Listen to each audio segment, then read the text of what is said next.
India கூட்டணியில் இருந்து கொண்டு முல்லை பெரியாறு அணையின் நீர்மட்டத்தை உயர்த்த முதலமைச்சர் மு.க.ஸ்டாலின் நடவடிக்கை எடுக்கவில்லை என எடப்பாடி பழனிசாமி குற்றம் சாட்டியுள்ளார். மக்களை காப்போம், தமிழகத்தை மீட்போம் என்ற தலைப்பில் அதிமுக பொதுச் செயலாளர் எடப்பாடி பழனிசாமி தமிழகம் முழுவதும் சுற்றுப்பயணம் மேற்கொண்டு வருகிறார். அந்த வகையில் தேனி மாவட்டத்தில் சுற்றுப்பயணம் மேற்கொண்ட அவர் கம்பம் பகுதியில் உரையாற்றினார். அப்போது பேசிய அவர், கடந்த 2021ஆம் ஆண்டில் அதிமுக ஆட்சியில் விவசாயிகளின் 12,000 கோடி பயிர்க்கடனை தள்ளுபடி செய்ததாக பெருமிதம் தெரிவித்தார்.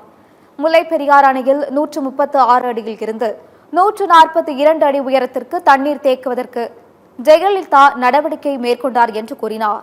பின்னர் தான் முதலமைச்சரான பின்பு முல்லை பெரியாறு அணையை பலப்படுத்துவதற்கு டெண்டர் விட்டதாகவும், ஆனால் கேரள அரசு எந்த ஒரு பொருட்களையும் அணை பகுதிகளுக்கு கொண்டு செல்ல தடுத்த நிலையில் தமிழ்நாட்டில் ஆட்சி மாற்றம் ஏற்பட்டு விட்டதாகவும் தெரிவித்தார்.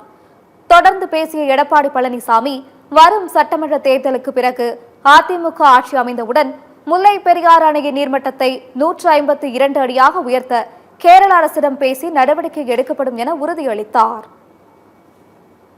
முல்லை பெரியாறு அணையினுடைய நீர்மட்டத்தை உயர்த்த வேண்டும் என்பதற்காக உச்சநீதிமன்றத்திலே வழக்கு நடைபெற்றது. அம்மா இருக்கின்ற பொழுது அந்த நீர்மட்டத்தை உயர்த்துவதற்காக நடவடிக்கை எடுக்கப்பட்டது. அதன் அடிப்படையிலே 136 152 அடி உயர்த்திக் கொள்ளலாம் என்று தீர்ப்பு கொடுக்கப்பட்டது.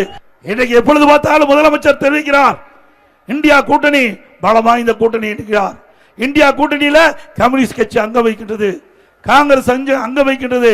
அங்கே இரு கட்சிகள் காங்கிரஸ் கம்யூனிஸ்ட் கட்சி தான் மாறி மாறி கேரள அரசை ஆண்டு கொண்டிருக்கின்றது.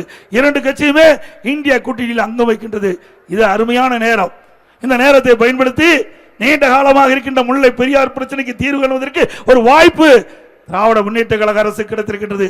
பல முறை எடுத்து சொன்னோம், அதையெல்லாம் கண்டுகொள்ளவில்லை. இந்த விவசாயிகளை பற்றி கவலைப்படாத முதலமைச்சர் இன்றைக்கு முதலமைச்சர் ஸ்டாலின் அவர்கள்